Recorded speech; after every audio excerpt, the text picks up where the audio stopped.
কত? আজকে 14 বছর যে বুকে ব্যথা নিয়ে বেড়াচ্ছে আমার ভাইকে খুনি, সিরিয়াল খুনি শেখ হাসিনা জেলখানায় ঢুকে নিজ হাতে জবাই করে হত্যা করেছিল। সেই কথা বলতে পারিনি, আমার ভাইয়ের নাম উচ্চারণ করতে পারেনি। প্রেস ক্লাবকে সহ মুখে চোখে কাপড়, কালো কাপড় বেঁধে দেওয়া হয়েছিল। আজকে আপনারা সেই সুযোগ এনে দিয়েছেন, সেই জন্য আজকে আমি এই কথা বলতে চাই যে আমার ভাইয়ের বিচার, আমার ভাইয়ের হত্যার বিচার চাই। শেখ হাসিনাকে ধরে এনে জন আদালতে ফাঁসির মাধ্যমে এই হত্যার বিচার শুনতে হবে।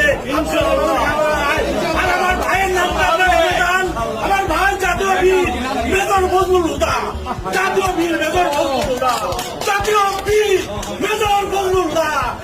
মুক্তির মহান দিবস ঐতিহাসিক 15ই আগস্ট, মুক্তির মহান দিবস ঐতিহাসিক 5ই আগস্ট।